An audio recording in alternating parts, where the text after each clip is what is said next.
আজকের ও মোর দরদিয়া পর্বে উত্তেজনা আর আবেগের শেষ নেই। কোর্ট রায়, রাতের প্রমাণের খোঁজ আর অপ্রত্যাশিত টুইস্ট একসাথে সবই। পর্বের শুরুতেই কোর্টের রায় ঘিরে থাকে উত্তেজনা। কোর্ট বাণীর পক্ষে রায় দিয়েছে, কিন্তু পরদিন আবার কোর্ট বসবে। এবার তানিয়াকে উপস্থিত থাকতে হবে, তবে একদিনের জন্য তাকে অন্য কারো কাছে থাকতে হবে। অনিরুদ্ধ এই সুযোগকে কাজে লাগিয়ে মেডিকেল রিপোর্ট দেখায়, যাতে তানিয়াকে নিজেদের কাছে রাখার অনুমতি পান। কোর্টের এই সিদ্ধান্তে অনিরুদ্ধ ও বাণীর মনে কিছুটা আনন্দ, কিন্তু সঙ্গে লেগে আছে ভবিষ্যতের অজানা চ্যালেঞ্জের চাপ। কোর্ট থেকে বের হওয়ার পথে বিদ্যুৎ তানিয়ার কাছে আসে, কিন্তু শ্যামলী বিদ্যুৎকে দেখে রাগে ফেটে পড়ে আর জুতো দিয়ে তাকে তাড়িয়ে দেয়। এই মুহূর্তে বিদ্যুৎ হতভাগ, তানিয়া চুপচাপ, আর শ্যামলীর রাগ স্পষ্ট। দৃশ্যটি ভিজুয়ালি উত্তেজনাপূর্ণ।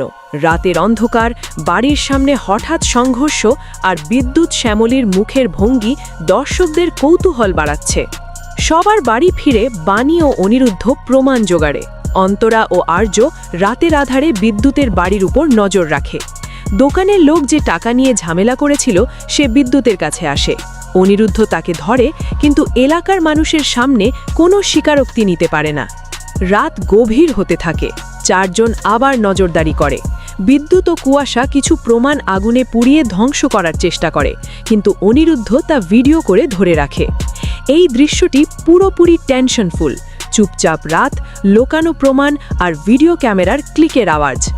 পরের দিন কোর্টে পৌঁছলে দেখা যায় তানিয়ার নিজের সিদ্ধান্তে পুরো কোর্টে উত্তেজনা ছড়িয়ে পড়ে। বিদ্যুৎ ও কুয়াশার বিরুদ্ধে প্রমাণ ও বাণী অনিরুদ্ধের কৌশল কোর্টে উত্তেজনা আরও বাড়িয়ে তোলে। এই মুহূর্তে দর্শকরা অনুভব করবে আবেগ, রোমাঞ্চ আর কোর্টের কঠোরতা একসাথে। আজকের পর্বে কি আপনার মনও টানটান হয়ে উঠল? লাইক দিন, কমেন্টে বলুন আপনার প্রিয় মুহূর্ত, আর সাবস্ক্রাইব করুন যাতে নতুন পর্বের সব উত্তেজনা প্রথমে দেখতে পারেন।